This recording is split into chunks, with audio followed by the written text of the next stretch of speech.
one, go.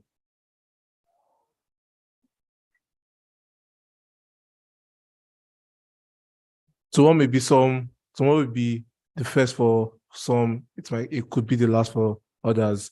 Two of the greatest players that we've ever seen in the game of sports, in the game of football, are about to have their last World Cup. Would this be the last dance? We don't know, but then we predict it should be the last dance.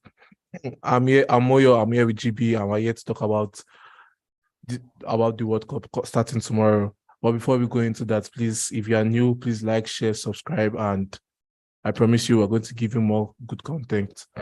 But before we move into the World Cup, GB, how are you doing? Hi, I'm fine. I have to say, like it's like with every time we meet, you're looking for, you're getting better with your intros. Oh, Yeah, okay. yeah, I'll yeah, find yeah, I'll find I'll find an intro of my own. So yeah. I won't miss you next time. But yeah, I'm good. How are you? Yeah, I'm good. Nice I'm to good. meet I'm good. We're all growing as a community. We're growing as a community. We're growing with you guys watching from wherever you're watching, and we're all growing. We're all learning. So please, if you have any comments to make, please make it, and I promise you will try and read and talk about anything you want us to talk about. But then before we start, let's just have a brief take on Ronaldo's interview.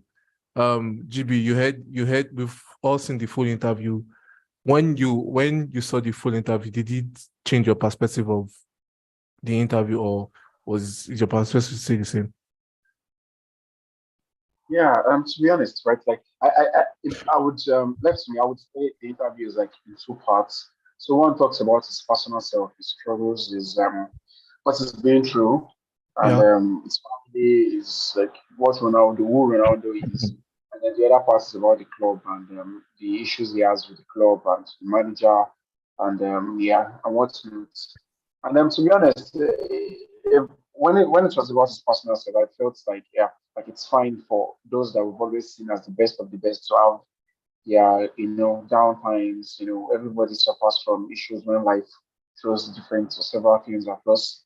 And I'm so sorry to hear about his loss, his baby, and you know, everything. He also mentioned that he couldn't start preseason early because his other baby was sick and he was at the hospital. And I mean, yeah, families first for football or whatever work or job they are doing. So I think it's great for him to be able to come out and say that to the public. And then now we know. I mean, it's normal for us to like these footballers are humans, right? They all suffer from personal stuff that could affect them on the pitch. We only get to see them how many times, like several, just few days. Mm-hmm. Let's see them when they play in the matches and in training sessions or in press conferences. Yeah. For everybody, it's an embodiment of his own issues, happiness, sadness, suffering, Mm. divorce and divorce or what have you. But yeah, so to see that human side and to see how much even the best of the best could suffer from issues when it happens. I feel that part's really touched me. I think yeah, I'm really motivated by the guy, his mentality, and how he pushes himself to perform. I mean that's why he's where he is today. But that being said, I still do not feel very comfortable with the issues we have with the club and then with the manager, saying out that he has no respect for the manager because he feels he doesn't have respect for him. And then some comments he made about Rooney in terms of being jealous of physical appearances or stuff like that. But some of those things were a little bit not necessary. And yeah, I also felt like to some extent, Piers Morgan did a lot of just manipulation. So it's like you ask questions that could provoke the sort of answers that would generate those headlines, right? So Yeah. like you ask questions like, what did you feel when this? You didn't say what did you feel when Rooney talked, but you said what did you feel when Rooney did, and then you mentioned a particular part of it that you wanted to focus on. So I felt Piers Morgan really sort of, um, laid the parts in which Ronaldo told the line. That being said, anyway, I think Ronaldo is fully conscious of what he was saying. So I don't think you can casually limit to saying what he doesn't want to say. Yeah. So every response gives to the answer, even if I feel at some point. So it's like two ways. I think Piers Morgan was setting up questions to generate headlines. Ronaldo didn't care. He was going to answer those questions anyway. So that's how it felt. I felt like it was sort of as a player that's under professional contract, I feel there's some stuff that he said that he shouldn't have said. And and some stuff he said that we all know is happening. I'm sorry, I feel we all know Glazers are not doing the best at Manchester United right now. And like I said before, if you're out of the club, you're retired, I feel you have every right to criticize whoever you want to criticize. But I also feel and understand that if you're under a professional contract, there is some sort of image integrity that you have to keep the club in which you are under, Mm-hmm. and at least respect the teammates and dressing room. And then I think he also mentioned a part about giving suspension after 3 days, and it was like, why? Why should I be giving suspension? I was like, come on, man, you are a goat, but doesn't make you immune to some stuff, right? Yeah. Yeah. So yeah, to be honest, I feel it's from two perspectives. Ronaldo himself, his mentality, stuff he suffered, his life, his look on how football is, younger players. I also felt like weird. I felt it was weird when he actually mentioned names of people that he thought, young players that I thought could like probably get better, like mentioned Dalo and Martinez. Martinez, yeah. I felt he shouldn't have done that. He could have just put everybody under the umbrella of young players and all. Because why do you have to pick pinpoints? Mm-hmm. Stuff like that cause rifts in the dressing room. So I feel there's no way back for him to Carrington or Old Trafford after this. I think it's something that he knows himself. I think Man United will be looking to terminate the contract in the best legal way as possible. So Yeah, yeah, it's yeah. On that, yeah. If the World Cup Ronaldo performs, okay, let's just say he wins the Golden Boots of World Cup, performs well and everything. Do you think, from United's point of view, do you think they should just let everything die and take him no, back? no. I don't think anything can die anymore. It's a sort of interview that sets the tone for whatever happens to the end of the season, to be honest. And Mm-hmm. such an interview is Ronaldo coming out playing, telling you this is what I think. I don't care if you have a manager that you just been appointed. I don't care if you want to support him. If you don't want me, then you might as well get me out. But if I'm going to go out, I'm going to tell you what I think. And I think aside Ronaldo, Maguire could also come out to give his own interview. Like almost every player has the right to do that, and nobody will tell you not to do interviews because you are absolutely having the right to talk and be listened to. So it's fine if he decides to do the interview, right? Because that's his basic right. He has the right to do that. But to some extent, he also has the morality to protect his teammates and then a little bit of the integrity of the club. So probably when he's under professional contract, when he's off any contract or is not receiving wages or anything in affiliation with Man United, Mm-hmm. I think the best thing is for both parties to just say their goodbyes. I think it's so sad that it has to come to this, but uh, yeah, that's just the way it is. Okay, so we've spoken about Ronaldo, we've briefed on that. Let's get into what is making everybody talk World Cup. And World Cup is starting tomorrow. Qatar versus Saudi Arabia. Sorry, Qatar versus Ecuador. But then before we even go into the matches and everything, we're just going to like discuss about the World Cup. Before we go into who we think will win and everything, before let's start with the managers. Who do you think is the best manager going into this World Cup? Yeah, I would say my choice is between three. I wouldn't say I have one particularly. I would say I have three that I've touted as very good managers in their own right. But if I was going to rank, I'll probably rank Didier Deschamps as first. That's the manager of France. So he's been in the World Cup, the national tournament of like for a while now. He has won the Euros with France. He has won the World Cup with. Did he win the Euros with France? No, I don't think so. No, he didn't. He lost in the final to Portugal with Ronaldo. So Yeah. he lost to the final with Portugal Ronaldo, and he recently won the Nations League. I think so. It's in Spain. No. The champs. No. No, yes. When Benzema scored this goal against Spain, was it Spain? The last Nations League, I think. Who won it? Was it France? You can check that as I'm talking, so you can. Okay. So let me see. Um, yes, France. Yeah, France. Oh, wow. Yeah, Okay. So he won the last Nations League. I can remember. I think it was the goal where Benzema scored, the game where Benzema scored against Spain. I think I remember. Yeah. So where Eric Garcia made a mistake, like he almost like that there was a loud controversy between that his mistake and Mbappe's goal. I think I remember. Mm-hmm. Yeah. So he has won the Nations League with France. He has the World Cup, and he also has a World Cup as a player himself for France in the last 20 years. So Yeah. imagine having the amount of success internationally in the last 20 years. I think he has to be one of the most successful managers. And my second pick would be Tite. I think Tite has been fantastic for Brazil. I think Brazil is coming into this World Cup as a very strong favorite. And yeah, I think with the caliber of players he possesses and then his ability to find, I think now Brazil is going to be able to do bit different because a lot of the responsibilities that are being shouldered by Neymar is going to be like greatly reduced. They have so many good players coming up at once. Imagine you having to bother about Vinicius Junior on the wing, on the left wing, and then also bother about maybe a Rafinha on the right wing, and then Richarlison as a striker, and then you have Neymar pulling the strings behind the three of them. So I think that's going to be really fantastic for him. And I think yeah, today as the right of the kind of profile and the sort of players to really go far in this World Cup.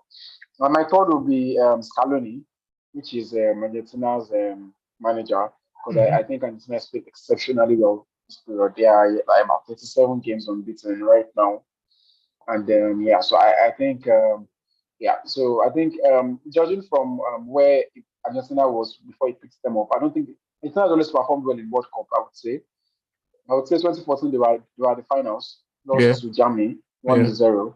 Yeah. And then 2018 they were at semi-finals, I guess. Was it semi-final or quarterfinals? I think quarterfinals where they lost to Quarterfinal. France. Yeah. Yeah, because I think 4-3, where Pavard and Di Maria scored like two world-class goals in just one game. Very, very crazy and frenzy game. I think that was round of 16. But they lost. Was it round of 16? Yes. Yeah.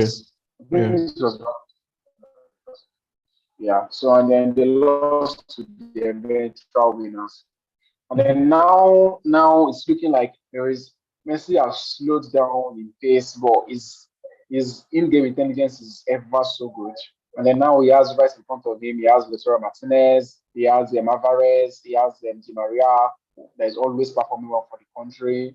And then he has so many good players like right in front of him, that could really, really make a difference. While he just has to pick the passes and then get at the end of those moves to finish them. So I think these three managers have the squad to bolster their chances, and then in their own particular rights with how their teams have been performing pre this World Cup, I think it's a good one for them.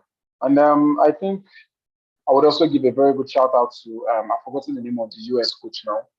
I think the US team and Canada team are actually doing very, very well. Canada is in their first World Cup. This is a very long time ago. Very, very long time ago. This is the first time they're going to be in a World Cup in a very long time. I think Canada has a team that could be like a dark horse, and yeah, I think the manager has really brought them levels up. I think they finished on top of the CONCACAF World Cup qualifying groups. So yeah, those would be my managers. I would feel like I'm doing great right now. Yeah, Adetola said, "Hey, Adetola, how are you doing?" And he said, all questions were probably selected before filming. These are the things he wants to talk about. He's talking about Ronaldo, and he said, it can't be overlooked. Man United needs to get Ronaldo out, and he said, GB, you sound like a Messi fan. Yeah, I'm a Messi fan. But still, I'm a Messi fan. But to be honest, we really have to it's not up to me to say how good Ronaldo is. Like I keep saying that. I think I keep saying that almost every time. Like his records, his stuff, what he's done for the game speaks for itself. You cannot have 5 Ballon d'Ors without being so good. Like you have to be so exceptionally good. That being said, I think Messi is a step above. That's my personal opinion. But yeah, if Ronaldo is your goat, you have every right to think is the best. Yeah. So there were two managers that I thought you were going to mention, but then you didn't mention them. I thought you were going to mention Luis Enrique and Hansi Flick going into this World Cup. I feel like those are the going to the World Cup, like if you're going to check based on their club success, yes, I mean they're in the shouts. But like I say, like I think we are still going to talk about the World Cup teams. So international games are like a very different level to the club games, and success at club level does not translate to success at international level. Vice Okay. versa, Yeah. because a manager was probably good with an international team does not mean he will be very good with managing a club team, and then vice versa also. And Mm-hmm. so that's why I picked my choices based on each manager's performances with the international team. Because Luis Enrique so far with Spain has been okay. I think I don't think I think in the last Euros he ended up losing to Italy. Yes, Mm-hmm. based on the penalties. I think I'm right.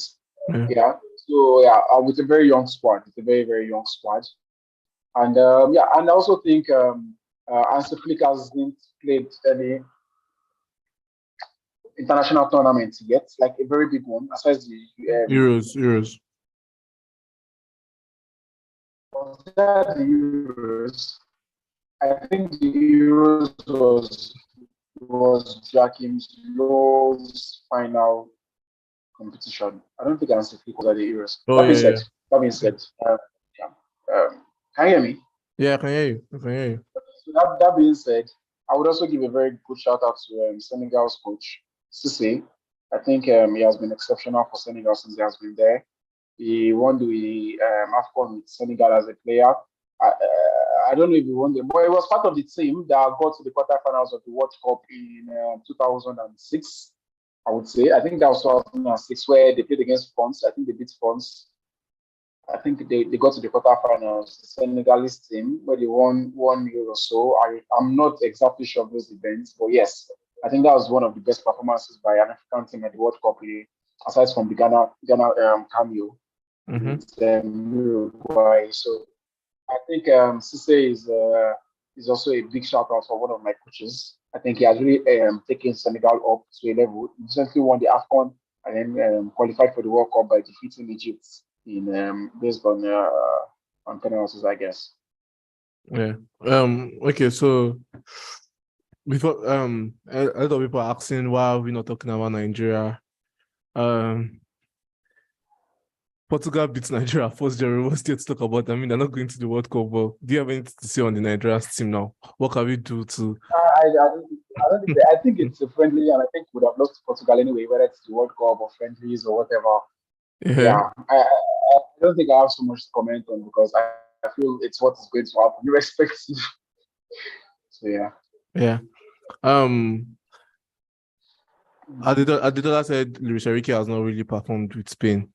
But then let's move to the Yeah, I mean, we could talk about that quickly, right? Because yeah, in Euros, I think with Euros, Enrique really a very controversial team to the Euros. I think the last time he didn't take a lot of drama players that were expected. yeah. He had Pedri. I think he really boosted Pedri's pedigree and at the football level. But he didn't Mm-hmm. take Ramos, Caballero, and then some of those players. And yeah, I think they had a decent season. The major problem that he had at Heroes was Morata and his issues. So Morata was a very funny guy during the Euros, right? Like he scored some goals. Like I can remember the match in which they lost against Italy. He was the one that scored the equalizer, the 1-1, and then he was the one Mm-hmm. that lost the penalty and Spain goal. So he had issues not having an out and out striker. They were not able to score so many goals. I don't know because for those reasons. And yeah, looking at it also, I wouldn't say we would associate the best of the Spain side during Del Bosque with like the world class goal scoring center forward, but their general play was exceptional. Spain will always be in terms of possession and everything, but I feel if they can add some goal scoring edge to their game, then they could really be dangerous. Yeah. Okay. So please just have a look at your phone to see the group stages. So you tell me which group you think it's going to be the toughest, because when I see it, I feel politically, it should be Group B because of the America, UK, Wales, and Iran. But then you also see Group E, where Spain, Germany is. I mean, to you, what and Group H too looks more difficult. So what group do you think is more difficult? Is the group of death in the World Cup? Um, I'm currently Okay, trying. trying to check it. Check. Okay, Yes. So for the World Cup, yeah. So we have Group A, B, C. I think I've done my a little bit of checking about this clause before this meeting that we have today. So um, I would say looking at it now, I think group. Okay, I think in every group there are like favorites that we expect to get out yeah, of it. yeah. Yeah, I know, right? But I would say Group E for me. I would say Group E for me, and The Germany Spain group. yes, I would say Group E for me. I would also say Group G. Group G. I think Group G would be very, very exciting in terms of who takes the second place. Position. Yeah. So yeah, because we could have Brazil qualify as we all expect to, but I think Serbia, Switzerland, and Cameroon, they're all three good sides that should have like a real outdrawn battle for the second position. Mm-hmm. I also think group Group E should be fun. I would personally expect Germany and Spain to qualify, Yeah. but last World Cup we had Japan go through to the round of 16 Mm-hmm. stages. How about the? Well, I think there was a little bit of luck to it because the only reason they went above Senegal was due to a fair play point because they were Yeah. 11 or 7 points and goal difference and everything. But they lost out to Senegal in terms of fair play, which was very sad. But that being said, I think Japan is a strong side. They have a decent amount of players. I think they have this guy from Brighton. I can't remember his name particularly well. This Brighton's left winger. Ooh, what are you talking That's about? Boston, Japan. Okay, one true or Someone something. that is famous, but he's burst into the Interesting. limelight this Yeah. this this year. If I see the name, I would. Okay, yeah, Mitoma. Yeah, Oh Carl. yeah. Carl. Yeah. So they have some really good players there. So they have some players that are actually playing in very top leagues. They have some players playing in Frankfurt, Sporting Lisbon, Brighton, Stuttgart in Bundesliga. They have Tomiyasu playing for Arsenal.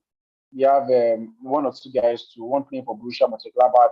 Yeah. So I think yeah, one is also Yoshida. They also have Yoshida. I think Yoshida is a very very popular guy. Mm-hmm. So they have a very good squad. I would say like decent enough to be dark horses. I also think the Group D could be fun. I think Group D to be fun. Denmark is absolutely a dark horse. I think it's a very good team. The Danish team, I think it's a very good team. Yeah. I think in the last Euros they got to the quarterfinals. I think so. Was it quarter or semi? I think was it quarter or semi even? It was I think semi. no. I think it was who did England beat 4-0? Yeah. Huh? No. England beat Denmark 2-1 to get into they got it extra time. Was it Shit. with Denmark? Because Yeah. you Yeah, I'm checking. Just continue talking. So yeah, I think some of these groups will probably might have the favorite to come through, but in the second spot, yeah, there could be some real hustle and just for the second spot. I think for most of these teams. Yeah, it was the semi-final. It was semi-finals. Yeah. Yeah. Well, that's exceptional. Yeah. Okay, but So then I think the Danish, yeah, okay. No, continue. I think the Danish team is a very strong team to watch out and look out for. They have a very familiar 11. So they have a group of players that are familiar with each other, right? They Yeah. have Christensen. I don't know if Christensen for the World Cup, but they have Darmstadt. There's this Darmstadt guy, and there's this guy that scored a free kick against England. One very, very good free kick. I don't remember that guy's name exactly right now, but yeah, they really have. a very coherent and well knitted first choice 11. Yeah. Yeah. Okay, so let's talk about our continent, Africa. Which country in Africa do you think is going to go the furthest? I would have chosen if you had asked me this before I saw the news that Mane could probably not play for Senegal. Everybody would have chosen Senegal. I would have actually chosen Senegal. But Yeah. to be honest, Senegal is still like I feel like they're still the team with the best shots. That's still the team I still feel like they're having the best shots. And also in their group, they could also be able to qualify because they have Ecuador, Netherlands, Qatar, and themselves in the group. So I fancy them to get decent results against Ecuador and then Qatar, and then probably lose out to Netherlands. But I think with Mane, it makes a lot of difference. Mane makes a whole lot of difference to Senegal as a nation and as a team. But that being said, they still have good players all over the pitch. I think they still have some very, very decent and good players. They have Ismaila Sarr that plays for Watford. Mm-hmm. They have Nibali, if I'm right. Yeah. Yeah. So they have. No, I cannot remember every. I think they have them. No, that's Cote d'Ivoire. Well, for some reason, Ivory Coast did not qualify, right? Ivory Coast. No, they didn't. That's surprising. So I think Senegal is a very strong one. I think that I would say that I still fancy them to have the best World Cup amongst the African teams. Aside, I think Senegal and So I think we have Senegal, Cameroon, and who else? Morocco. Yeah, Morocco Tunisia. is also up there. Yeah. So Morocco is also a very good shout out, right? Yeah. They have, I think they're also there. But I would take Senegal. We have Senegal, Ghana, Morocco, Tunisia. I would take Senegal as my team to watch from the African continent at this World Cup. Okay. You take Senegal. I'm choosing Morocco to watch. I don't know. I just feel like they have more technical players. I think that group is difficult. Belgium, Canada, Croatia, and Morocco. Most of them qualifying from that group, to be honest. But then, but I think Senegal qualifying from that group. I think Senegal has the best choice to go the furthest. Yeah. Among countries. So there's one shocking stat I want to read to you. They said World Cup 2010, South Africa hosted the World Cup and they have the worst. I think they have the worst record in the World Cup for a team that hosts for a team that hosts it. They finished 4 points, goals for. They scored 3 goals and they conceded 5 goals. But funny enough, they finished third above France. But then, do you think Qatar will be able to break that record? Do you think Qatar will be able to break that record and be the worst team to ever host the World Cup? I think you might be surprised. I really think you might be surprised. Why? Because Qatar has set up a training camp with their players way before this World Cup started. Right, so they've been playing in these stadiums and everything. They've been practicing like a whole while before the World Cup started. They've been at home in front of their fans. It's a controversial World Cup in terms of morality, human rights, and all of that.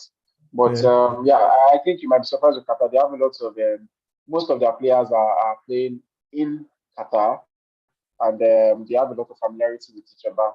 And I don't see that group as the toughest to get out from. I think they could get decent results against Ecuador and Senegal and then qualify. I would not be surprised. So I wouldn't say I don't see Qatar having the worst record by a home country to. Yeah. I probably don't see that because of the kind of group they are in. So yeah. Okay, so you're saying they have a chance to qualify.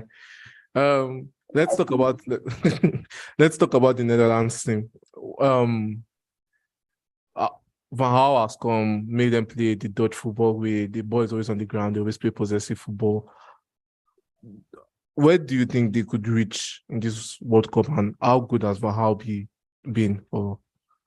I think with Netherlands, we've always expected possession football. We've always expected our total football. That's what they call it. That's total football, where several players can get into several positions at any point, where the whole Okay. formation is fluid and all of that.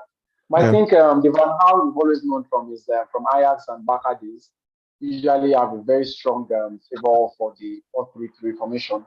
But it's quite different with Netherlands. I think he plays more of the 3-5-2 or three Yeah. four three, where he usually have Ake and then Timber as two sides of the center of the guy in the middle, which is usually Van Dijk, and then he has De Jong in the mid um, as the base midfielder alongside someone else, Does and does then does Ake start over delete? yes, so yeah, Delete doesn't really play as much as Ake does for Okay. Netherlands under Okay. Van Gaal. So yeah, I think Netherlands have a very good squad. I think that it could be an underdog big team. I don't know if you get that. So Yeah. like a big team, but it could go as I could see them going as far as quarterfinals. If you ask me Mm-hmm. why, because you have this crop of players that absolutely like developing at the same time. I think so. They have this Gravenberch guy, and Gakpo has been Gravity is good for World Cup. for the World Cup. Oh, good. I didn't know. Yeah. Wow. That's squad. Okay. That was very, very surprising because I thought he would go. But then he came out saying that that's the reason why he wants to leave Bayern Munich because he isn't getting playing time and everything. So That's so sad. so we have Oh agents yeah. So looking we at have that. agent Eric doing his work, bringing him to United. So looking at our squad now, they have the they have Johnson, Gakpo, Noah Lang, and then Xavi Simons. So I think Xavi Simons, Gakpo, Depay, Noah Lang are probably going to be like the favorites between the four of them. The three to start. Depay would surely start. I think Mhm. so. And Gakpo is on fire. I think Gakpo is one of the most informed players in Europe at Yeah. the present moment, and Yeah. he's a very good player. You Replacing have Ronaldo. Gakpo that's also playing so well. I'm sorry, they have Depay that's also playing so well for Netherlands every time he wears the orange shirts. And yeah, and they also have Luke De Jong and Weghorst off the bench in case they want to add a difference to a sort of standing nine, tall, strong man, target man that changed the game for them. So I think they have a well balanced team for the international tournament. And something about international tournament is like we don't see a lot of pressing in international tournament. Yeah. It's quite different from club tournament. So it's possible for you to like have more time on the ball as a player, Mm-hmm. and then you're able to make decisions slower, I would say, in comparison to what you have at club football.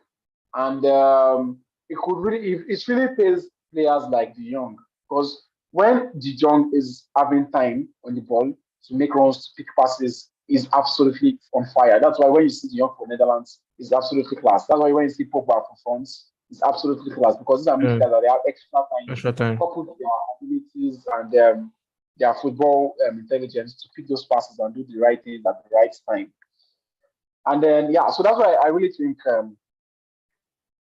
Netherlands could be a underdog big team, and I probably see them at the quarterfinals at the very least. If you ask me. Okay. The we were talking about the pressing game. Why it's not in international football.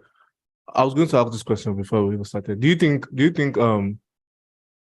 international football they're using much tactics because I mean when do these managers get to implement their style of play into the players? Do you think it's just okay? Yeah, there might be a little tactics, but not that much.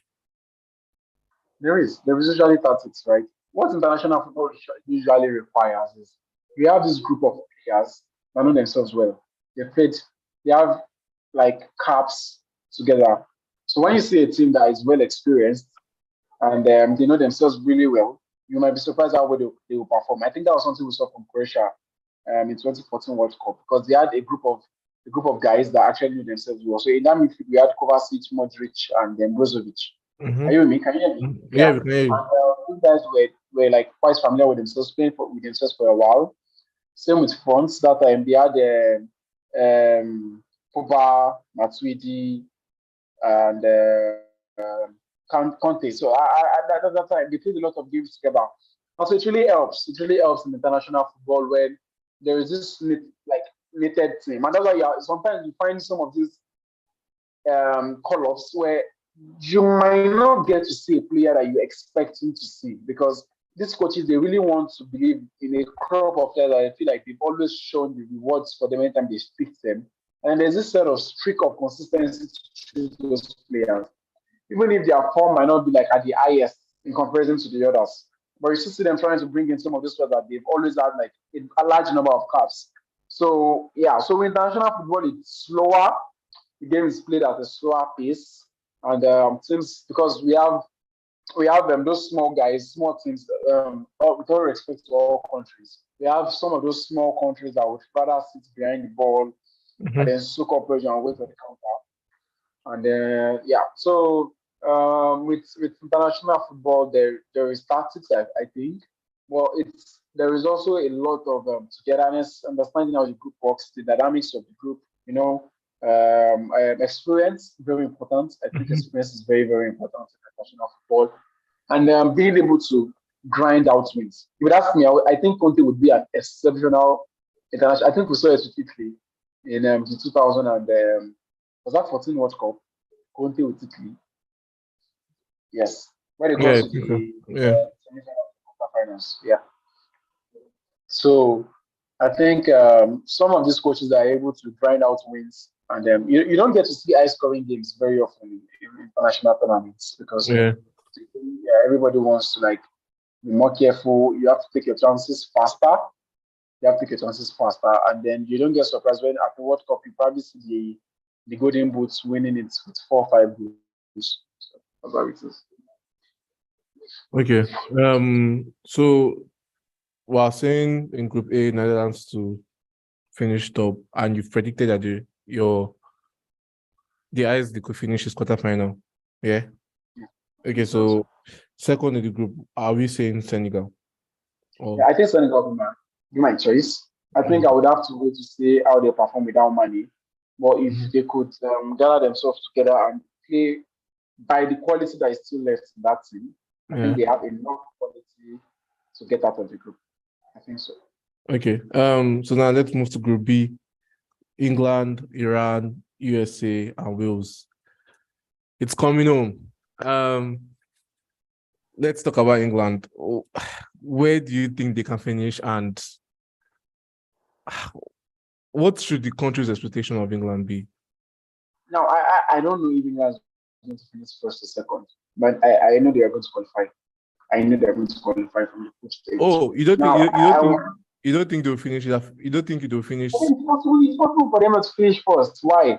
Because with the way England plays, like I might not be surprised if they get a draw where everybody's probably expecting a win in one of those games.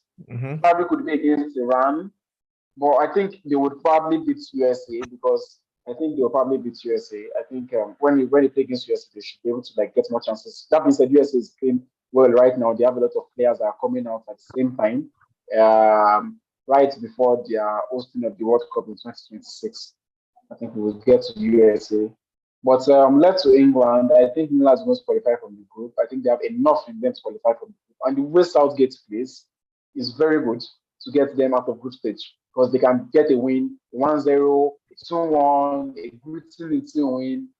And then out of three games, I think if you win 2, you put yourself in a very good shot to qualify for the round of 16. So I think England is probably going to qualify for the round of 16. And probably there might be a lot of complaints from England not playing as explosive as they want them to do or all of that. But yeah, I expect England to qualify. But I cannot say if they'll be first or second because I think they might draw a game that they will be expected to win and they're probably not take first, but they will qualify. I'm sure of that. By God's grace, inshallah, 2026, this channel would have grown and we'll be able to go to USA to have some context there. So what do you think is finishing second in the group? USA.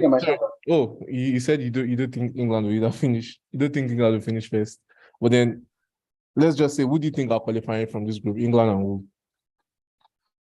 Now it's difficult to know between Wales and USA because I feel Wales have it in them to give that shock, right? I think Wales have it in them. I think the last Euros they got to the round of 16 or quarterfinals. I can't remember specifically. And then there was this Wales it was 2016 this Wales team that went all the way to the semifinals. Yeah. So, with Wales, the there is this sense of uncertainty that you don't know what they could do because they could really surprise us. They could really surprise us. But that being said, I expect USA to be second. I think USA have a good crop of squads going up together now. They have Pulisic as their front man. They have Aronson that plays for Leeds. They have now I cannot remember all of the players. They Like have particular, Jorena. yes, they have Brenner. I don't know if Brenner is in the squad. Is he? So they have Matt Turner, which is the second chess keeper for us now. They have some of a lot of guys played for their MLS league. They have Sergio Dest, plays for AC Milan, which I Yeah. think plays really well for They, the ha- national team. they have They have your keeper now. yeah? They have one of Man City's keepers, Stephen. Yeah. Yes. They have Okay. Stephen. Yeah, that's and in their midfield they have McKenny, Aronson, and then Tyler Adams today. I think it's a very, very, very good, okay midfield. That it's fine. Yeah. And up front they have Pulisic, and I don't think they have a straight out nine. I think that's one of the biggest issues. They don't score a lot. I think they were able to like score so many goals in their qualifying stage. So yeah, I think the last five matches they had like three draws, 1-0-0, Mhm. 2-0-0 draws, one was 1-1, and they also beat. I can't remember the team that they beat 5-0, the name particularly. But yeah, that being said, I think USC they have a strong enough squad to probably peep over Wales. But like I said, Wales are a team that they can also throw surprises. So yeah, between Wales But and you have I to, wouldn't. you have to choose one. You have to choose one. I'll probably choose USA. Yes. Okay, so let's move to okay, sorry. If you are choosing USA and England, where do you think they could finish this World Cup? At the end, I think I back England to go all the way to the semifinals. I think what's with the way Southgate plays, it really works fine with the international tournament. I Yeah. think they went all the way to the semifinals in 20, 2018, right? Well, 2018, yes. Yeah. All the way to the semifinals in the 20 World Cup where they lost to Croatia. Yeah. In the Euros, they go to the finals. So it's quite obvious that the way Southgate plays with these players, they have this way of playing international football. Maybe not as explosive as we expect, because those players that we are seeing them in the Premier League, we know how well they can play for their team. But we tend to forget it's international football. It's different. It's a different manager, Mm-hmm. different. But that being said, I think my shout out would be for England to go all the way to the semifinals, and then for US to probably end it at the round of 16. Yes. Do you think Southgate's critics are too harsh, or I think so. you I think think so? I think in terms of results, is one of England's best managers in terms of performances at tournaments. You go check it. Like just check it out. I don't know. Two I feel back like tournaments. I could argue with you on this. In Southgate, what has Southgate really done that no English manager could have done with this same squad? I mean, No, the Euros they basically had a home tournament where it was always played in England their games, and only one of their game was not played. They lost the final at home, which was really embarrassing. And in the World Cup, who did they play that was really good in the World Cup to get to the semi-final? They got to the semi-final. They gave them a team they gave Southgate a team that England should be able to beat, and then he lost. So I don't think Southgate is the right man for England. I think it is because if you look at it, England has had a more golden generation than this and failed woefully. Way, way, way woefully. They've had Yeah. the likes of Lampard, Scholes, and Gerrard in Mm-hmm. the midfield. Look, and they Mm-hmm. had the likes of Terry and the likes of Ferdinand and the likes of Ashley Cole and the likes of Joe Hart. Almost all players at the prime of their careers at the Premier League, and they failed woefully. With the England that we have right here, right now, I think judging by the progress they've made, yes, they lost to Italy in the finals based on penalties. Like penalties is a very cruel thing to do. People have to get penalties. They were leading and then they started defending. You were at home. You could have played better. They could have gone out and lost it all. To be honest, I feel like UEFA just gave them tournament and said, England, this is your chance to win it. And then Southgate being Southgate. You have to remember that they're playing against world-class teams. Like, everybody is world-class. Every player that is there in the Euros and the World Cup, they are professionals at the highest level. So they're playing against other professionals of themselves. They're playing against Italy, they're playing against France, they're playing against Germany. They beat Germany 2-0. Have you forgotten? Yeah.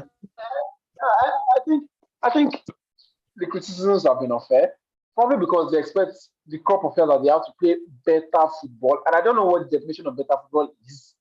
Probably like, more possession and all of that, right? That's fine. Mm-hmm. But I think when you're a manager and then you know what could get you far, especially in international football. I keep saying international football because it's so different from club football. I think you're going to stick with it. I think it's very similar to Portugal. We're expecting Portugal to be a very attacking team with the kind of talents that they have. They have Bernardo Silva, they have Jota, they have Felix, they have Guerrero, they have Nunes Mendes, they have Cancelo, they have Richard Patricio at the back, they have Danilo Pereira as centre back and Pepe, and you name it. Mm-hmm. But the style of play that earned them the Euros was not gun-on, full style, all attack. How did they win them the Euros, to be honest? International football is quite funny. France didn't win the 2018 World Cup playing the best football in the tournament. No, they didn't. Yeah, they didn't. They were a very, very organized team. Mm-hmm. Individual abilities came on play. Pogba scored some world-class goals. Pogba scored a world-class goal that won the Puskas against Argentina. Mbappe showed up at some crucial moments individually. So they have so many individual moments to define their World Cup. And then being together, organized, and making sure that you don't concede.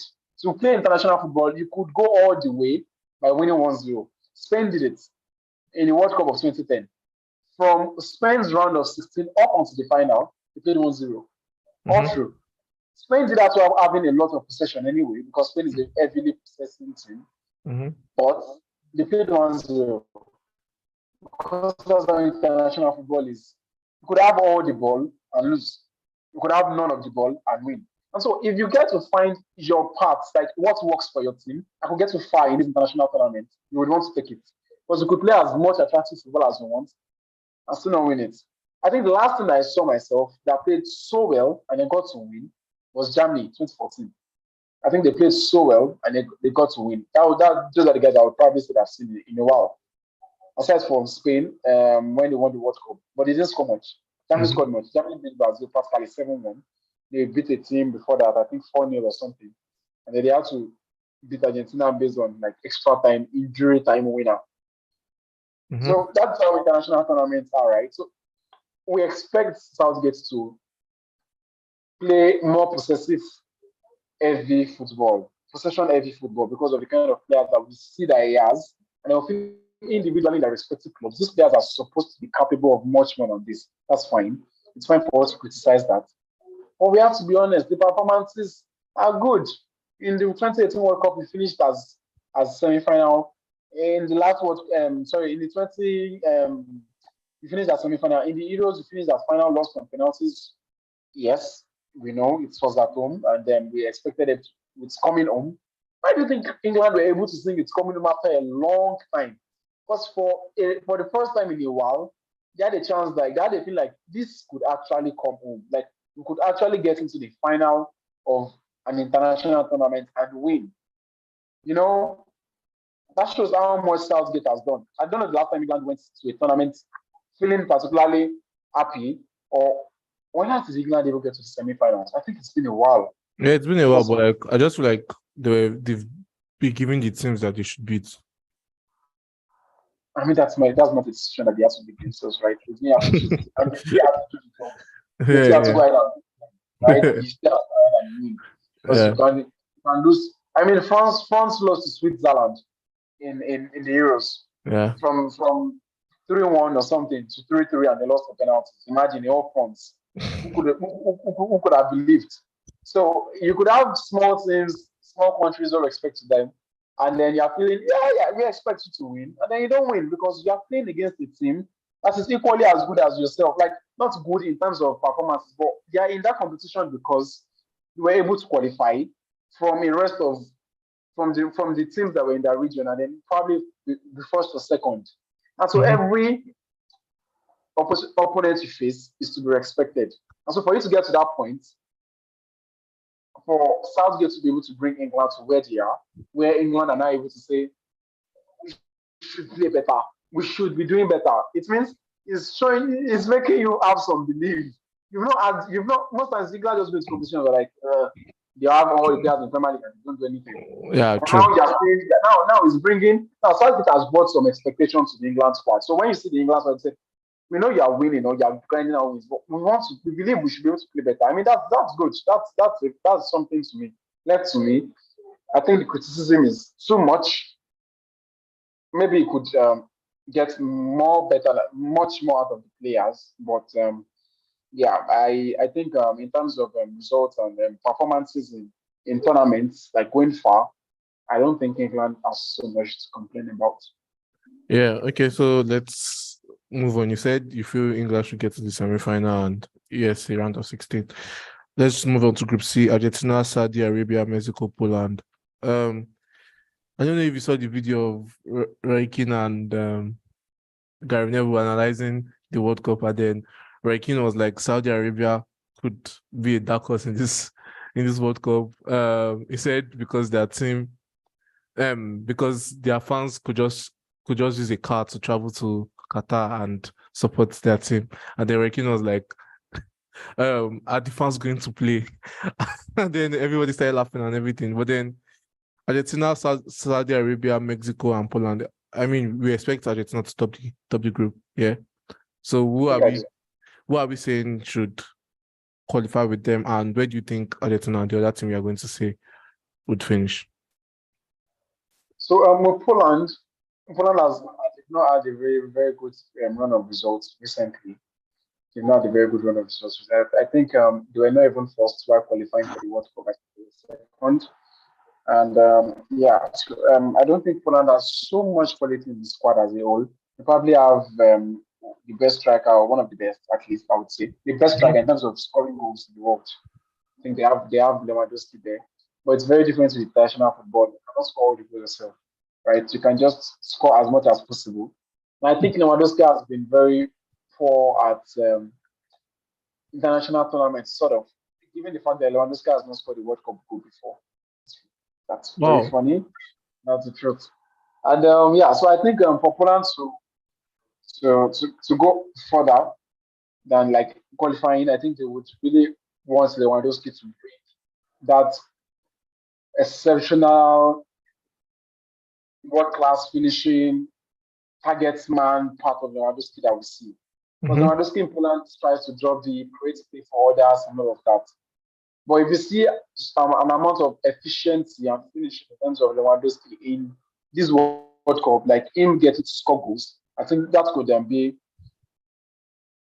an upliftment for Poland's fortunes. I think Mexico is also a team that I would say like they try to play well, try to play very well Mm-hmm. in the World Cup, and then they've qualified for every round of 16 since 2006, I think so. And they've Mm-hmm. been at the World Cup. They get to lose at the round of 16. So yeah, I think I would expect Argentina and Mexico to qualify. Mexico is suffering from lack of goals.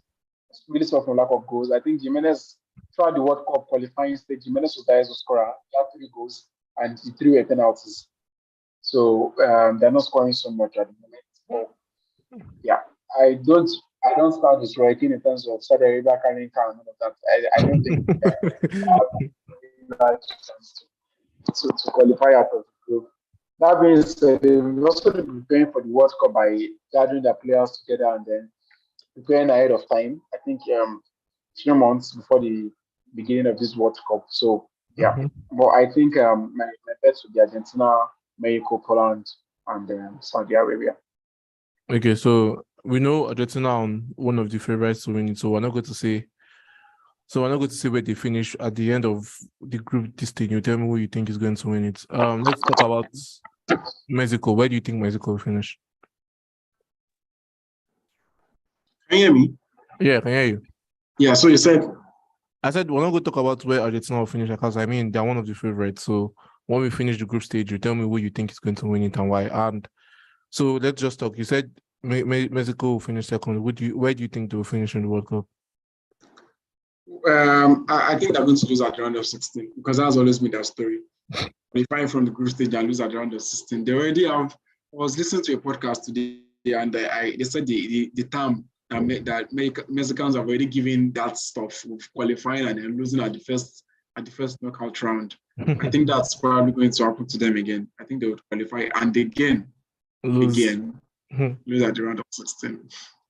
Okay. So let's talk about France, Australia, Denmark, Tunisia. This one I'm not going to say France are going to qualify because the last three winners of the World Cup have gone out in the group stage.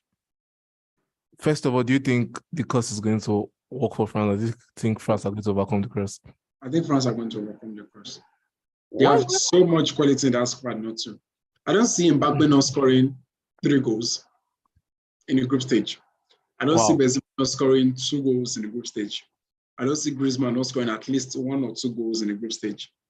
Yeah. Imagine you have goals from such players. Should qualify. Yeah. I see France qualifying. I don't see them going very far. I think I see them going far, but not to the extent of winning the World Cup. But yeah, I think they will qualify, and I think they will first. I mean, Benzema has already said this World Cup, we'll see why he deserved the Ballon d'Or. So that should be really scary for every other person. I've seen. Well, you said so. You think France will top the group? Okay, so yes, what are we saying is finishing second? Denmark for me. Denmark for me. They're very, very top good team. Denmark for me. Okay, so where do you feel Denmark will finish? I think Denmark could also get to the quarterfinals. Quarterfinals? Yes, I think so. I think they're going to get out of the round of 16, except they face a very, very top team. Probably they finish second and they face a very, very strong team that took first. Mm-hmm. But I think they could be the dark horse to the quarterfinals. Shout out to Tunisia and my boy Medjbri for going. So I'm supporting Tunisia. Tunisia, sorry. Why are you just so honest like that? You just said nothing for Tunisia. I don't think there's anything for them. Okay, so your group of death, Spain, Costa Rica, Germany, Japan. Which two teams are qualifying? Why? To be honest, I think Spain and Germany should qualify, but I don't know who's going to come first or second. Okay. Because with Germany, it's funny. Like with Germany, you can get absolute world-class performance, and at the same time, you could be like, "What? This guy should be better than what they're playing, right?" Mm-hmm. But Hansi Flick has made like a little bit different. But I still feel getting to the end, though the end before this World Cup, they were not really at the best of form. I think they almost lost a game to England in the Nations League, where England had to like come back like from 2-0 or something like that. 2-2, yeah. From 2-0 to 2-2 or something like that, yeah. Yeah. Then 3-1, then 3-2, then 3-3. I can't remember what they played at the end of the day. Yeah, it was 3-3.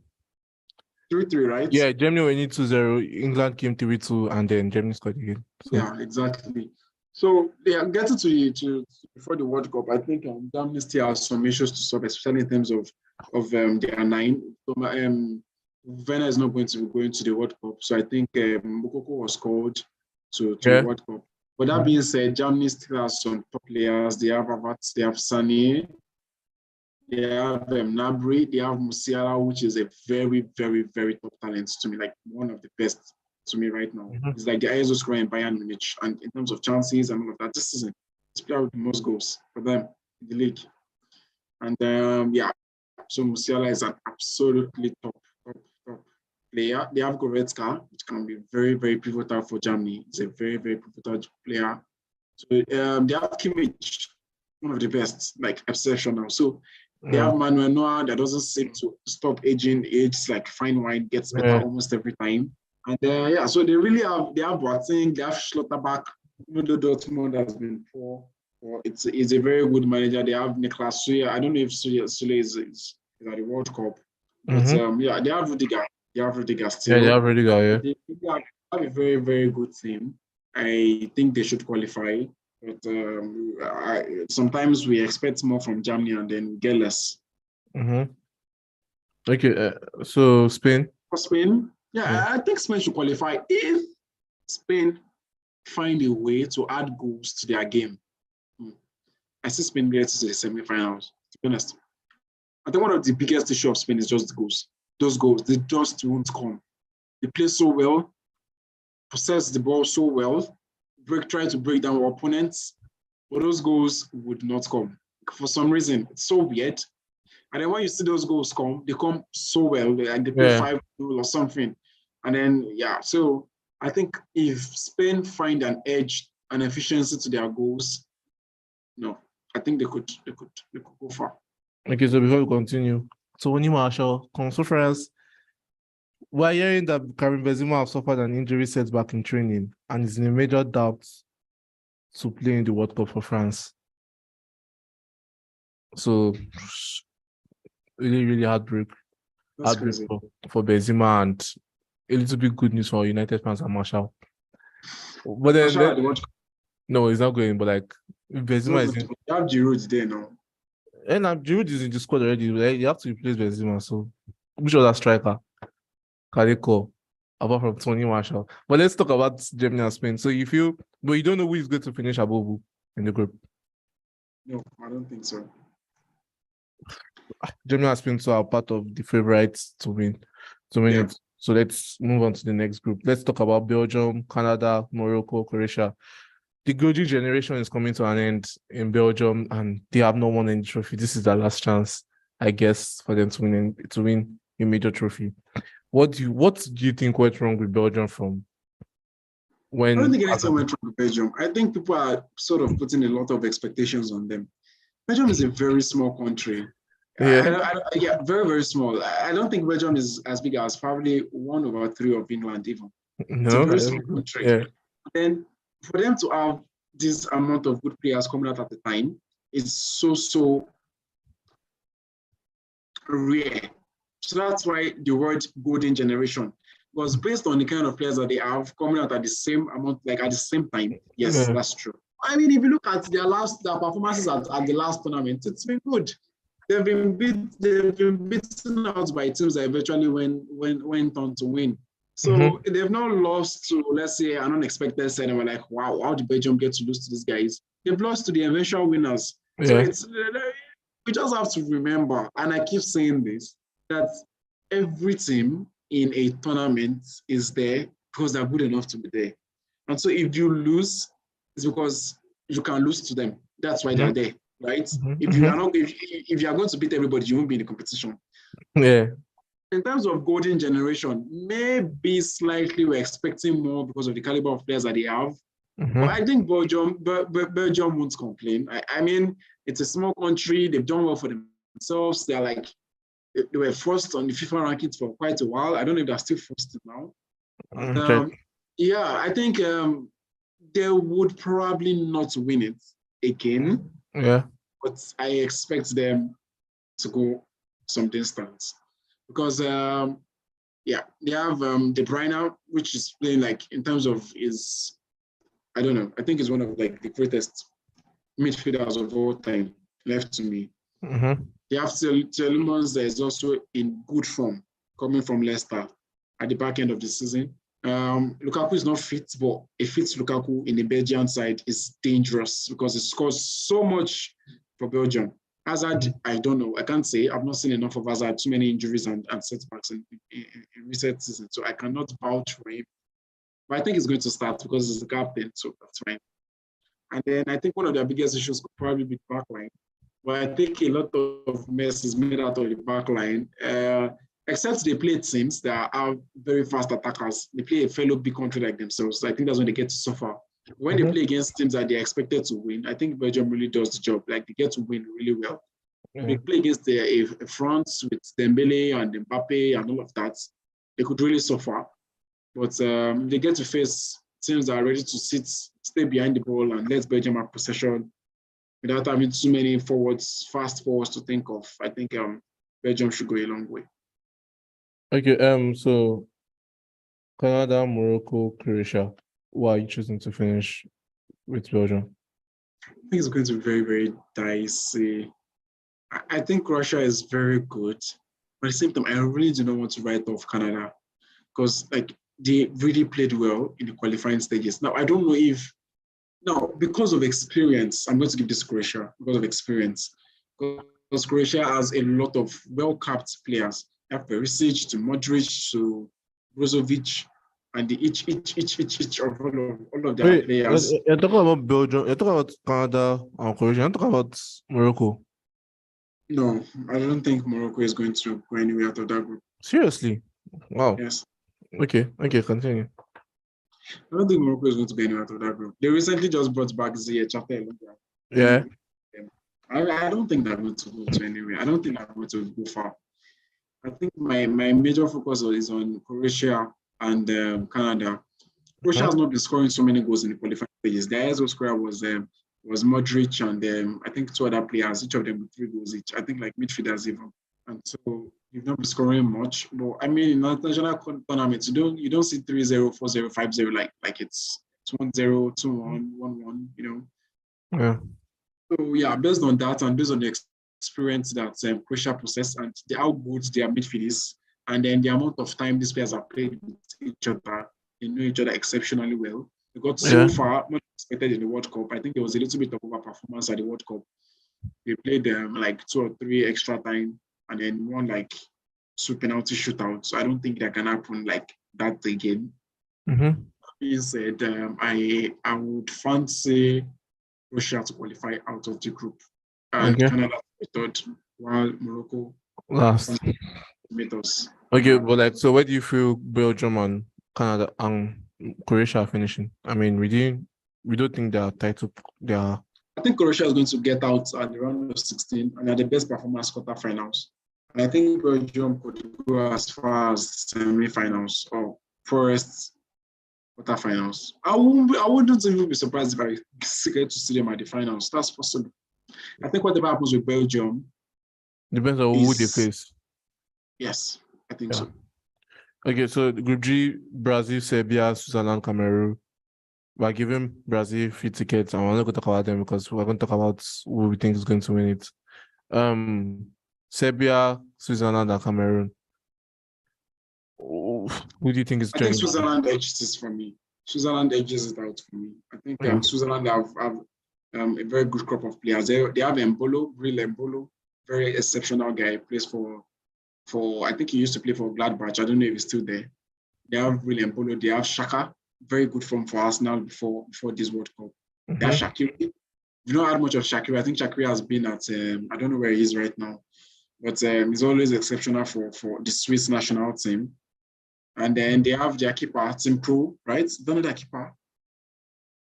No, Sommer. That's Netherlands. Sorry, Sommer. That Borussia Mönchengladbach keeper, very good. Yeah.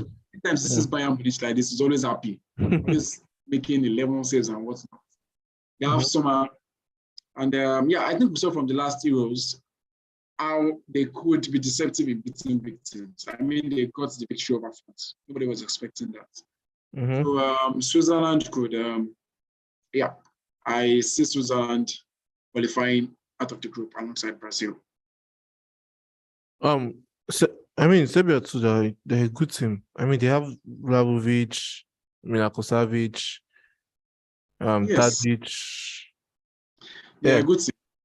I think they're a good team. I think, they could be in the shoutouts, but I think Switzerland still edges it out for me in terms of how Switzerland has always performed well at tournaments.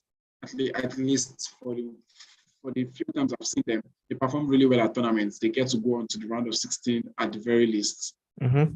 And then so Serbia is a very good team. They have some important players there. But I think when it comes to the World Cup, I think experience matters a lot. And I think Switzerland edges it out for me. Okay, so where do you think Switzerland will finish? Round of 16, I guess. Round of 16. Okay, so last group, Portugal, Ghana, Uruguay, and South Korea. Where everybody expects Portugal to top the group. Do you expect them to stop it? Oh. Yeah, sort of. Yes. I mean, by the kind of players and talents that they have, and the mere fact that they have Ronaldo, yes, I expect them to top the group. Okay, Yeah. so who do we plan on? Who do you think is finishing second? Ghana, Uruguay, South Korea. Please say Ghana. At least give one of Uruguay, that. Ghana is not going anywhere. I'm going to see. Ghana could take last in that group. I'm telling you, like they could. I mean, do you think if Nigeria was in that group, do you think Nigeria will be too? We will not do anyway. We will not leave group stage. Okay. We'll just go there, display our fine kits, get all the praise for having the best kits in the World Cup, and then go home and share our kits for everybody. That's how it is. I don't think we're going anywhere. I lost all faith in Nigeria after that AFCON. After beating everybody in the group stage, I think we were coming to tear everybody apart. I lost 1-0. Tunisia, I was not playing anything at that period. Yeah. Yeah, I don't think. Even the Ghana-Nigerian game, Nigeria played better than Ghana in terms of XG and chances created. Yeah. Nigeria played way, way better than Ghana. And I think Ghana has added new players to their team, and that you can say. They have Lamptey and Williams. So that being said, I don't think those guys they're going to help at some point because they are very good players. But the integration into the team really matters. The way the 11 has always been, and yeah, I think the World Cup is going to be a little bit too much for Ghana. I think Ghana must go. Okay, so what are we saying is finishes second? I would go for Uruguay. I think they're a very dark horse. I think they have a very strong crop of players coming up at the same time. So they have Nunes, they have Valverde, yeah. They have I think Suarez is still in the team with Cavani. Mm-hmm. They have Valverde, they have Bentancur in that midfield, who is on form for Tottenham right now. Valverde is also on fire, and Nunes is also a very, very good player. And then I think they have one or two names. I think I would like to check.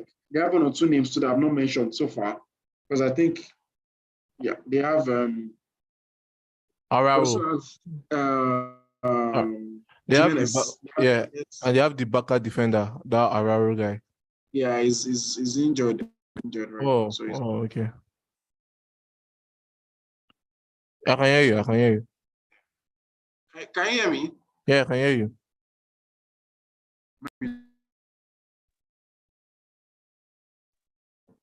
Hi.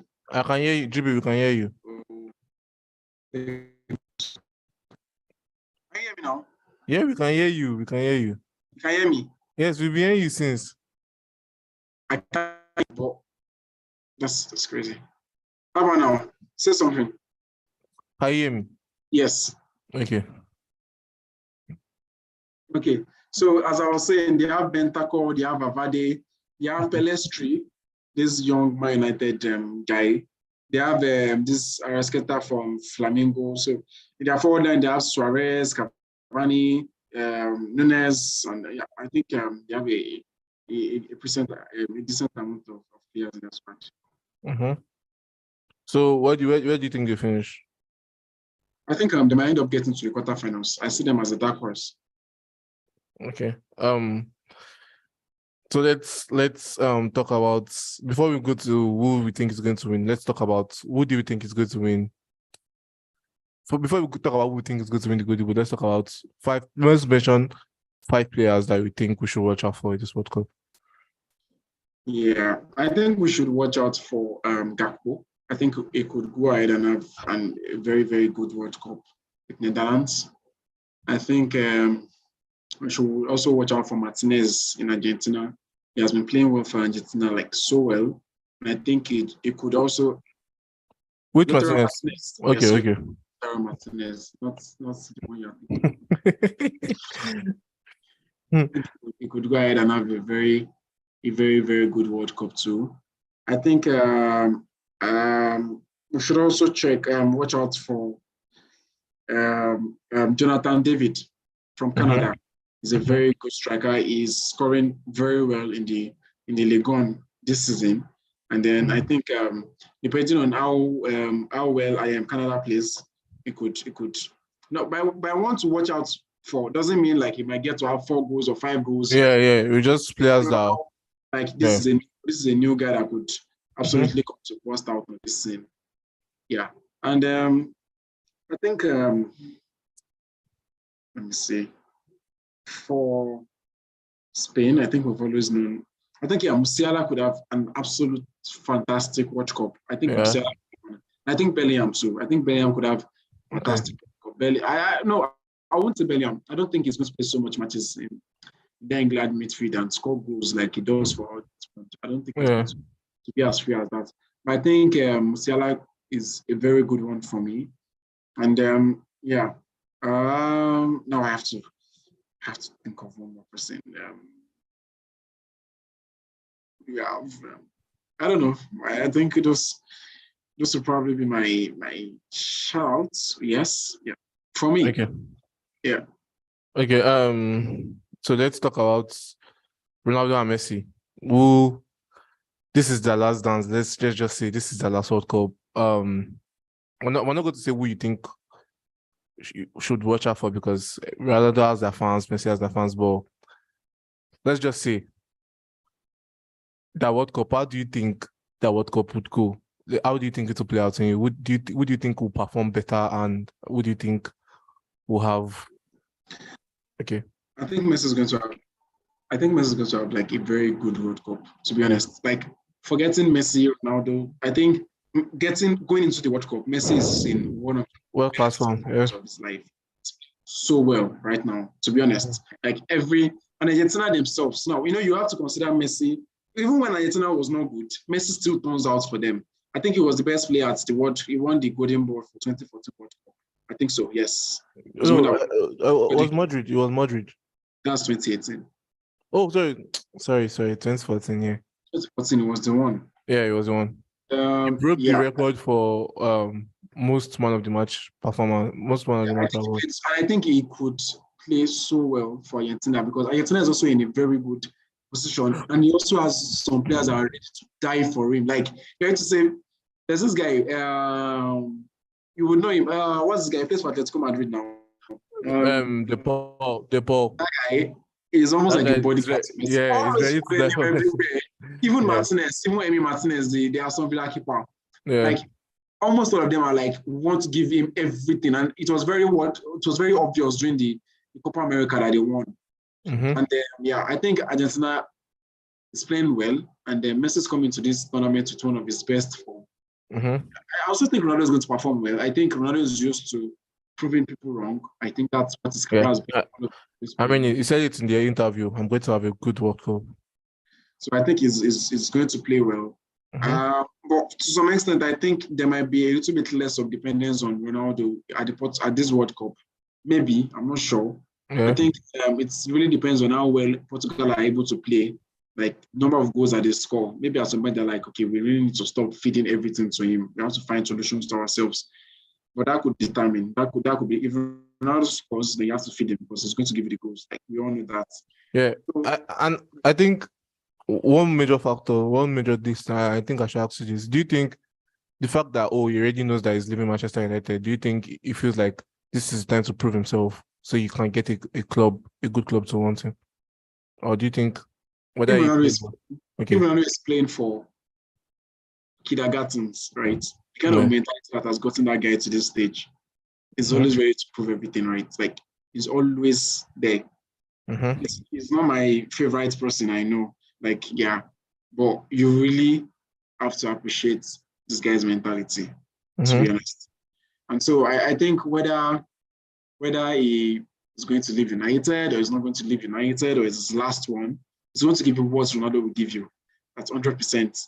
As long as he feels in his zone, like he feels I'm being addressed the way I want to be addressed, then I think he's going to get the goals.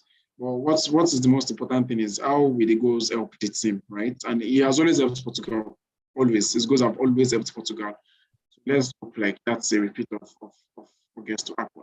But I feel if at any point when Portugal is not playing as well as they expect to play, they might get to see less dependence on Ronaldo.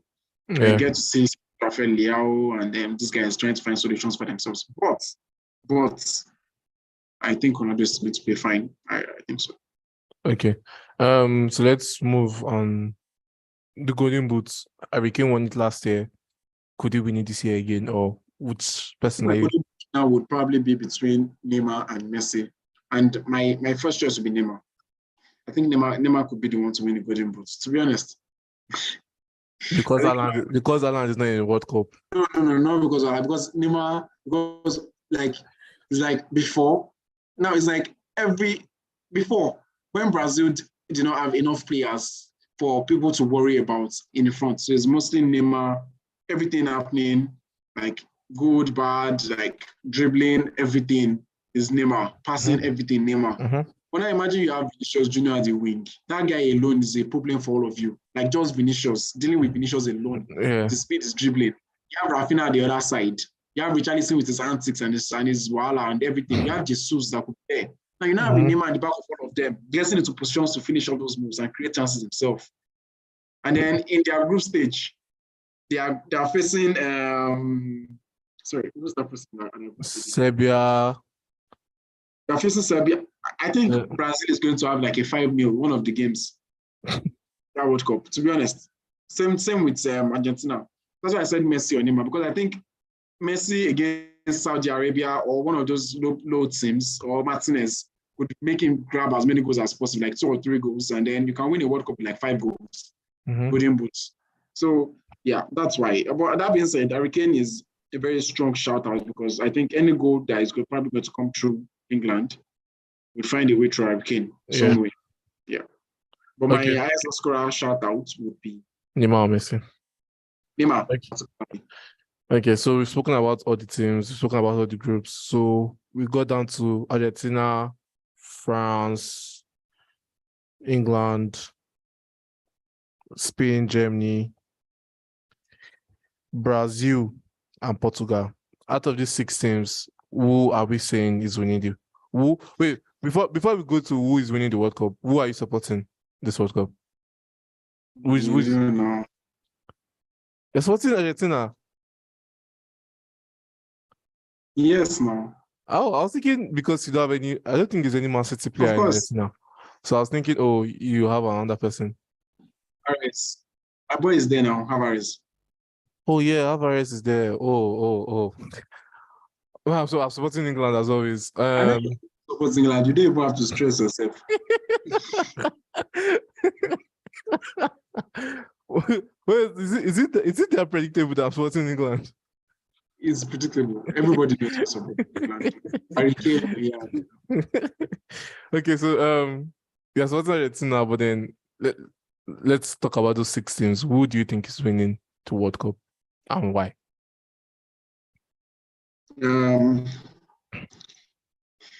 Based on form, also Argentina.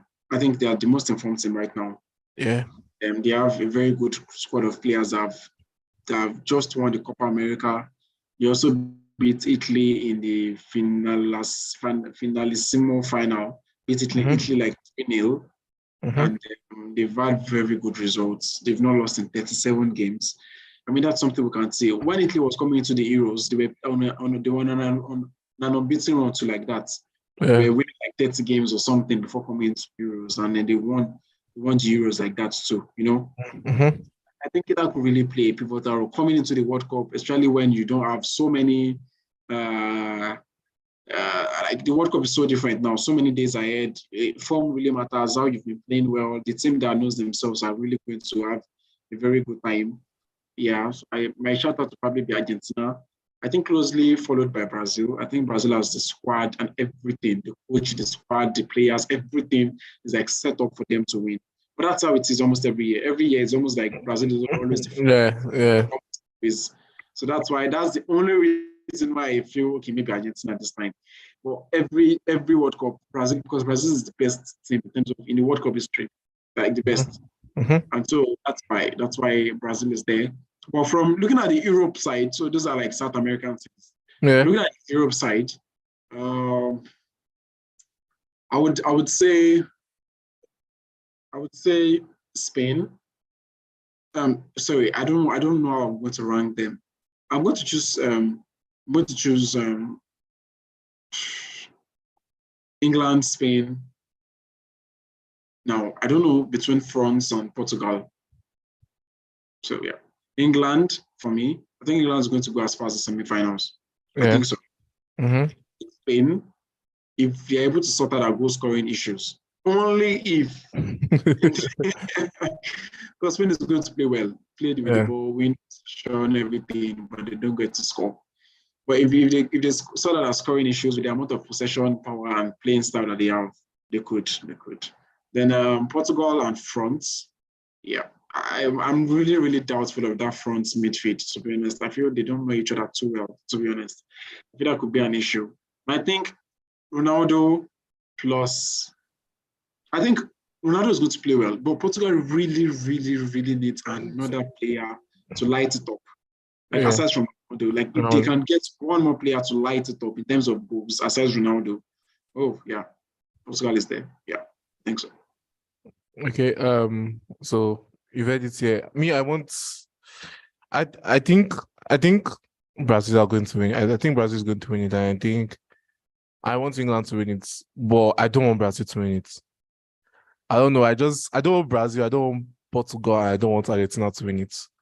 Why don't I want Argentina and Portugal to win? I just like the GOAT debates where you just say, who's the GOAT between Messi and Ronaldo? Let's just keep going like that. Because I know if one of them wins, it's that one. If Messi wins the World Cup, I think that's it. That's the greatest thing you can ever win.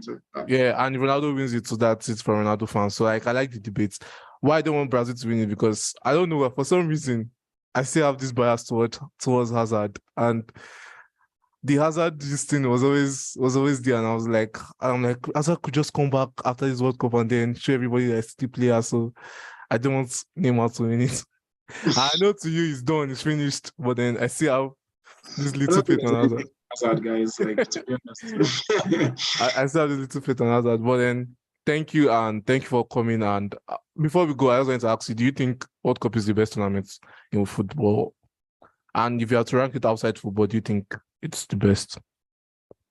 I think in terms of the stature, the terms of the crowds, the audience, the popularity, the way everybody stops to watch the World Cup, the way everything stops to watch the World Cup. I think it's the biggest occasion you can ever play as a professional football player, representing your country at the grandest of stages. It's the dream of every footballer. So in terms of stature, sponsorships, dues, revenue, every big thing you can associate, it's the biggest. But in terms of quality of football, it's the Champions League for me. In terms of quality of football, in terms of how crazy it can be, like who can win it, we know it's always some of those big guys, but still. Yeah, the surprise. Yeah. It's the Champions League for me. But the grandest of stages is the biggest. In all sports, I feel the World Cup is the biggest. I think so. I think it commands the most audience and then the most broadcasting revenue. Yeah. Way more than the Super Bowl. I think for the US guys, it's always the Super Bowl. It's always like events. But you can't compare it. Like the World Cup dwarfs the Super Bowl numbers by far. So in terms of a sporting event, it's the biggest, undoubtedly. Yeah. And playing for your country, that's one of the craziest things you can do as a player. Like for your country. I don't know. Do you think this would be a good tournament? So if like the way the Champions League is here, like I know this FIFA Club World Cup, but like you make a tournament every 4 years to you make the World Cup, and then you do the first top 4 from this country comes, and then you bring it from the whole world. Like you're bringing different countries from the whole world, and you're making them play qualifiers and making it. Do you think if it's a tournament like that, to be as big as the World Cup, or do you think no, the World Cup is? I think the history of the World Cup has just made it the way it is. Yeah. And if it's 4 years, that's how it's just going to be. It's very similar to the Olympics. I don't know how many years is the Olympics. Is it Yeah, it's 4 years too. Events like this are so old and so grand, and everybody's always looking forward to it, because how many do you get to have as a professional footballer? If you are the best and the best and the best of your stage, you have 5. That means you have a 20-year career of being at the best. Like that's the highest. So just 1, just 2, that's enough. So I think when it comes to the World Cup, it's 4 years. I don't think anything can top it. Not yet. Yeah. Thank you, GB, for coming. And at least, I mean, you saw Varane crying, so that's just no. If you watch the call-ups and you see family guys that didn't get called up. Yeah. So, but then, GB, thank you for coming once again, and thank you for always being available. Thank you, guys. Thank you. So, any sign off and what do you have to say? Sign off is with the World Cup in Qatar, there are so many of the football issues, and I really think it's okay. Like the talk around it and all, right? But I think we've come to a stage where we just have to focus on the football right now, to be honest, because I feel we are supposed to have, done all the talking and what we're supposed to have. Like we should have probably moved it away from Qatar before it got to this stage. But now that it's here, now that we are there, we just have to focus on the football, because no matter how much talk it is, it's not going to leave. I mean, if any issues arise during the World Cup, discrimination, human rights abuse, there should be discussions about it. And I also feel we should not make footballers moral agents. Like we feel they're supposed to talk out against it. Like there are guys that are making these decisions. The number of games they play, the kind of competitions that they organize, and the footballers cannot say anything about it. Oh yeah, fine, he's receiving so much money, but you've had to work so hard to get to that point in your career, because you are in the top 0.1% of footballers. We have professional footballers, we have semi-professional, we have amateur, and then imagine you are at the peak of the peak, and then you get the chance to go to a competition every 4 years, and then what you want to talk about, you expect the guy to come outside and say, no, he's going to stand for this and standing. It's going to be difficult. But those guys are supposed to do that, are the guys at the top, the Infantino and the FIFA president, and those guys organizing this. So let's stop expecting these footballers to be machines. Yeah, to talk about it. I do even that's why I didn't even bring up any topic on Qatar, but then now that you said it's good we pass this message across. So I think it's fine. It's fine for us to talk about human rights issues and all of that. Yes, I think there is a space for it. But I think for now, at the moment, we really have to focus on the football. But if there are any issues during the World Cup that need to be addressed, then we have to. But for now, we really just have to focus on the football and enjoy what we have. Yeah. And Emmanuel said Brazil is his favorite pick to win the World Cup. But then we also said Brazil was our favorites, and we hope Brazil's always favorites, right? Yeah, it's always favorites. Well then, thank you very much for coming, you guys. Thank you much for commenting, and we really enjoyed reading so many of your comments today. We hope we'll be able to make more contact as the World Cup goes. We'll talk about matches and everything, and see you soon. And please enjoy your World Cup. Goodbye. Thank you. Ciao. Yeah.